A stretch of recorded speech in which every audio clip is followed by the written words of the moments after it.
Bonjour Christophe, bienvenue chez nous entrepreneurs. Bonjour, merci de m'accueillir. Merci à vous, merci pour votre temps. Alors dites-nous, qu'est-ce que vous faites et depuis combien de temps vous faites ça? Alors donc je suis Christophe Guérin, je suis cofondateur d'une structure qui s'appelle WC Report.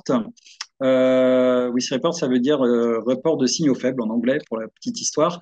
C'est une structure qu'on a cofondée il y a 6 ans maintenant, donc en 2018. Et en fait, ce qu'on fait, c'est qu'on propose une solution RH de prévention.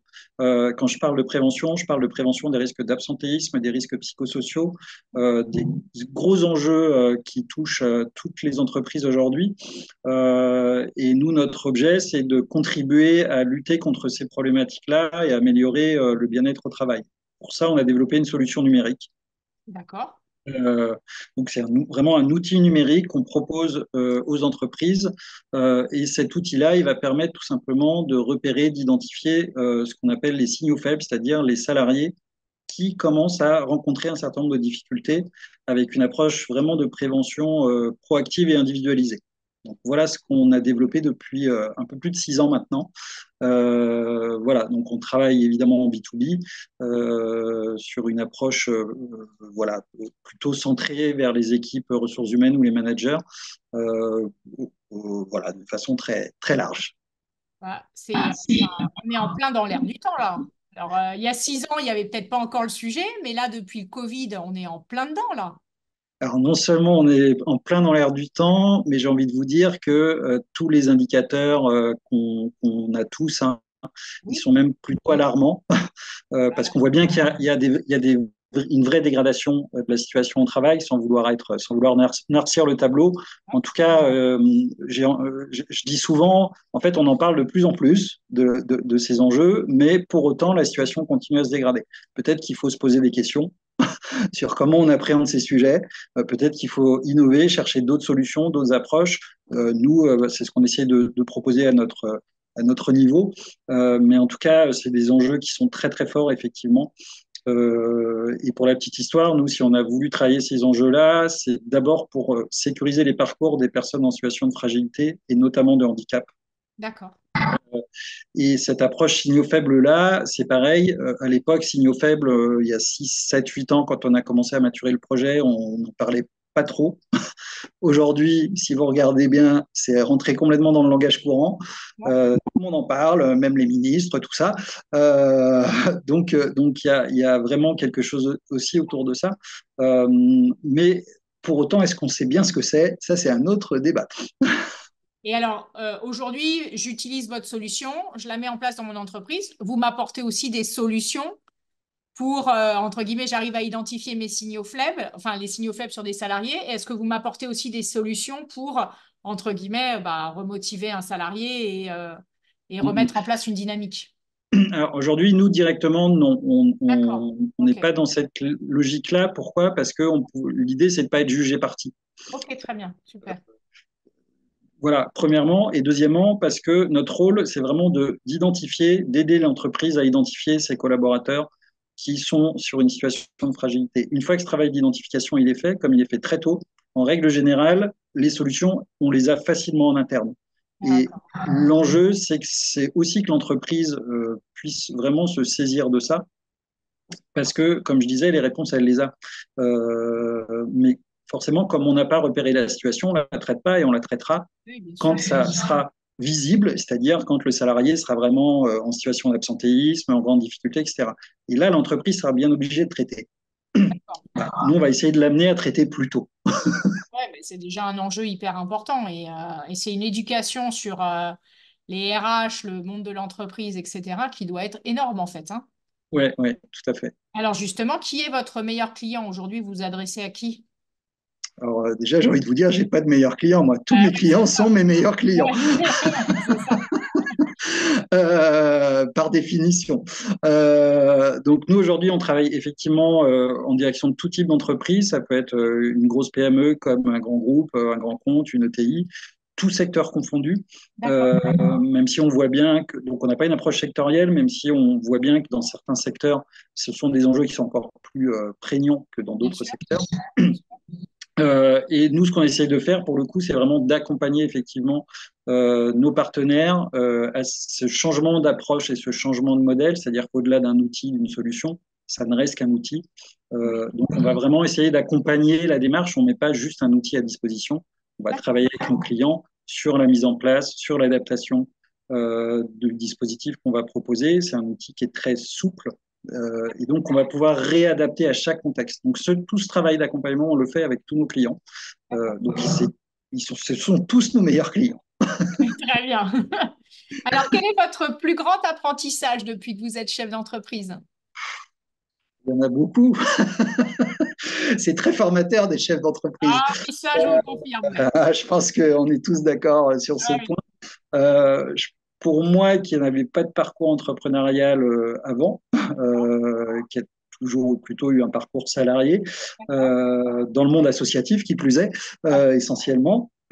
Le premier gros point, ça, c'est pas un scoop. Enfin, tout le monde le dit, donc c'est pas très, voilà, pas très nouveau ce que je vais dire, mais c'est la résilience quand même, qui est un mot un peu tarte à la crème et un peu à la mode là. Mais je pense que c'est très vrai. Pourquoi? Parce que être entrepreneur, c'est des hauts, des bas, c'est des choses auxquelles on s'attendait pas qui arrivent, positivement ou moins positivement. Donc voilà, donc faut être tenace. Il ne faut pas se décourager à la première porte fermée. Ouais. Euh, je pense que voilà, c'est tout ça. Et puis aussi, euh, pour moi en tout cas, enfin pour nous, il y a une question de temporalité. C'est-à-dire souvent quand on entreprend, on se dit ah super, on a une bonne idée, ça va marcher. Forcément, ça va marcher parce qu'on y croit, et heureusement. Et la temporalité à laquelle on est confronté, malheureusement, enfin pour nous en tout cas, elle est bien plus longue. Et parfois, on est un peu frustré du coup parce qu'on se dit mince, pourquoi il faut encore attendre? On aimerait que ça aille plus vite. Ça, je suis d'accord. Donc, il y a vraiment un enjeu de savoir gérer aussi ces impatiences, des Ouais, temporalités qu'on ne maîtrise pas toujours. ouais. Euh, voilà, c'est tout ça. Ça, c'est vrai. Ouais. Je suis une grande impatiente et waouh, qu'est-ce que ça prend du temps. C'est Ouais. compliqué. Oui, oui, oui, c'est ça. Et puis voilà, puis il y a vraiment des montagnes russes émotionnelles, quoi. Oui, Mais je pense que ça, tout le monde le dit, tous les oui. entrepreneurs le disent. Il faut. C'est vrai que le mot résilience est un mot qui revient quasiment à chaque interview. euh, Ouais. Parce que c'est pas simple d'être chef d'entreprise. Et vous l'avez dit, ça demande de ne pas se décourager et puis voilà, de toujours croire en l'avenir. Et c'est vrai que une journée sur l'autre, c'est le jour et la nuit. Donc, et c'est vrai que c'est pas facile. C'est pas facile tous les jours. Alors justement, dans cette dynamique, qu'est-ce qui vous inspire le plus aujourd'hui? Alors, enfin, moi, ce qui m'inspire, mais c'est aussi des convictions personnelles pour le coup. Euh, c'est vraiment, enfin, c'est ce qu'on appelle le secteur de l'économie sociale et solidaire. Ce sont les entreprises à impact, Ouais, c'est-à-dire les entreprises qui ont envie de produire quelque chose, au-delà de produire quelque chose, tout le monde le fait, mais qui ait un impact positif, soit en termes environnemental, en termes social, sociétal, etc. ok. Et moi, je trouve qu'il y a une vraie dynamique autour de ça.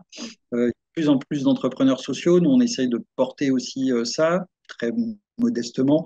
On est une structure d'économie sociale et solidaire, mais en tout cas, voilà. Et ça m'inspire pas mal parce que je me dis qu'il y a quand même beaucoup d'énergie, justement,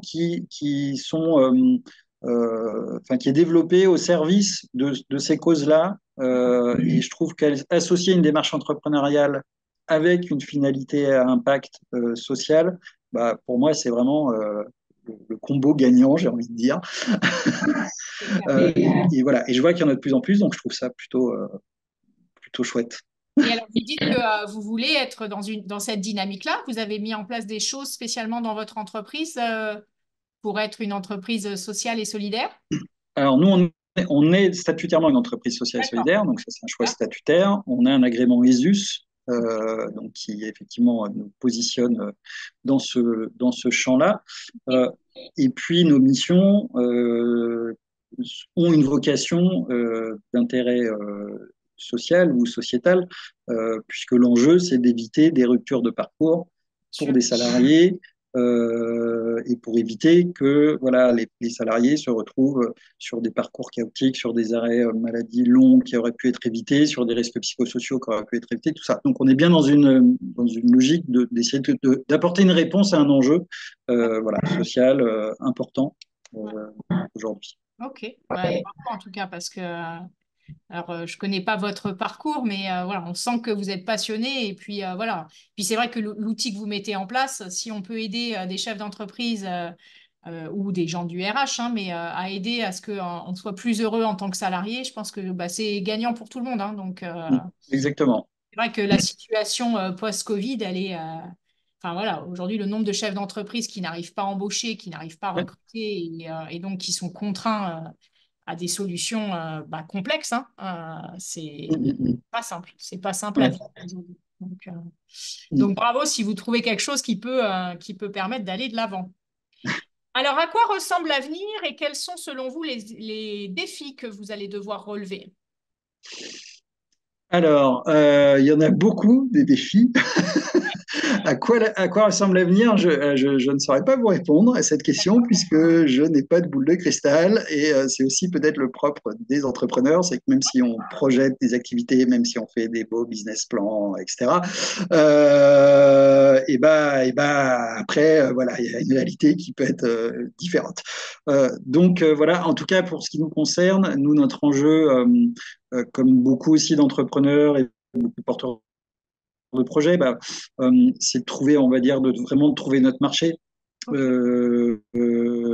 Aujourd'hui, avec 6 ans d'existence, on n'est pas encore au stade où on peut se dire super, ça roule, on a D'accord. notre marché, il est bien stabilisé et posé. Et donc l'enjeu, c'est un enjeu de conviction en fait. Ok. Voilà. C'est un enjeu de conviction parce qu'on essaie de proposer une démarche innovante, une démarche en tout cas différente. Donc, comme toute innovation, il faut convaincre. Ouais. Oui, et puis Euh, il faut se faire adopter. Donc, Exactement, ouais, exactement. derrière, Donc voilà, donc je pense que voilà, nos principaux enjeux, ils sont autour de ces sujets, ouais, à la fois de rencontre avec le marché, de ouais, conviction. Euh, ok. Oui, ce qui est effectivement un sacré challenge parce que au fur et à mesure, c'est vos clients qui vont être vos oui, premiers fans et qui vont être à même de pouvoir vous ramener des clients. Donc, c'est comment tout les à aider fait. à être des fans, quoi. Très bien. Qu'est-ce que vous diriez à une personne qui envisage de se lancer dans les affaires? Alors, plein de choses. Après, bon, déjà, je dirais qu'il faut y aller. Hein, faut Faut pas pas hésiter. hésiter, d'accord? Bon, cela étant dit, il y a quand même peut-être deux, trois petits partages où, voilà, encore une fois, vu de ma fenêtre, mais enfin, moi, il me semble qu'une des premières choses, c'est de bien mûrir son projet, malgré tout, c'est-à-dire de prendre le temps de le poser et surtout de le confronter à d'autres regards. Euh, parce que ça permet d'ouvrir à des sujets qu'on n'a pas forcément en tête au début. Oui, d'accord. Euh, et je pense que plus on fait ce travail-là en amont, plus on le fait tôt, plus on s'évitera après des surprises ou effectivement des repositionnements à avoir, voilà, des changements d'axes stratégiques, etc. Donc ça, moi, c'est peut-être un des premiers points, c'est de bien poser, prendre le temps de penser, de mûrir et surtout de confronter, de se faire accompagner. Je pense que c'est hyper important. Il y a plein de dispositifs d'accompagnement. Je vais l'apprendre, je pense. Donc, et donc, je pense que c'est hyper important de ne pas être seul, même si on est plusieurs, hein, d'ailleurs, mais on est plusieurs C'est ce qui fait la force. C'est ce qui dans fait la force. voilà, dans notre dynamique entrepreneuriale. Et je pense qu'il faut être plusieurs au-delà de notre propre dynamique entrepreneuriale. Tout à fait. Euh, donc ça me semble important. Et puis, d'essayer de poser vraiment une approche chiffrée, voilà, le business model, le business plan, l'approche stratégique, de la projeter au moins 3 ans avec différentes hypothèses de travail, parce que là aussi, on le sait tous, hein, un des points clés, ça reste voilà, la gestion financière, ça reste la trésorerie. Donc, combien de magnifiques idées, malheureusement, voilà. Sans argent ne vont pas très loin, effectivement. Et, Ouais, exact. ouais. voilà, donc c'est peut-être de bien poser tous ces éléments, mais d'y aller. Merci pour tous ces conseils. Alors, si vous Voilà. pouviez recommencer votre entreprise, justement, qu'est-ce que vous feriez différemment? Euh, Qu'est-ce que je ferais différemment? Ça, c'est une bonne question. Pour le coup, c'est vrai que nous, on est parti un peu mis en tête. Et ce que je ferais différemment, déjà, c'est de peut-être prendre le temps de faire une étude de marché plus D'accord. approfondie que ce qu'on a fait nous. Ouais. Euh, Ce qui est compliqué quand on est sur des innovations, parce que du coup, le marché, on a du mal à l'identifier. Mais voilà, je pense que nous, peut-être ça nous a un petit peu manqué. On a fait du coup, voilà, un peu des changements en cours de route. Euh, Parce qu'une fois qu'on est confronté à la réalité, là, on se rend compte que peut-être qu'il faut ajuster un certain nombre d'éléments.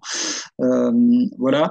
Sachant Euh, que et le puis, marché a complètement changé avant et après Covid. Donc, oui, vous l'avez lancé, ah bah nous, en plus, on a eu toute une phase de conception, etc.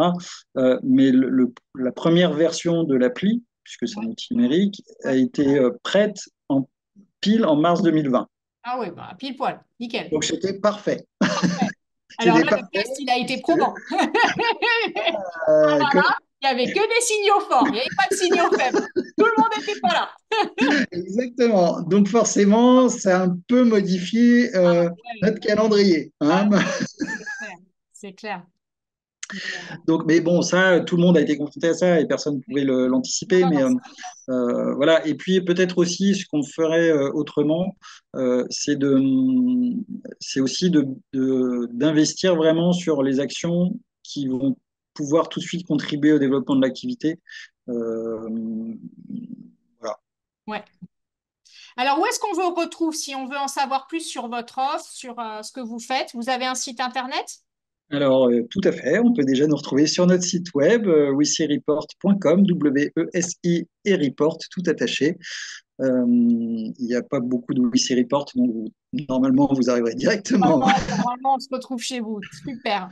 Donc, Et puis, vous y pardon. trouvez tout ce qu'on fait, un petit formulaire de contact si besoin, euh, pour qu'on puisse échanger plus précisément. Génial, super. Merci Christophe pour tous vos conseils, merci pour votre temps et on vous souhaite plein de beaux développements avec WC Report et à toute votre équipe en tout cas. Eh Merci, ben, merci beaucoup, merci à vous. bonne journée, au revoir. Pareillement, au revoir.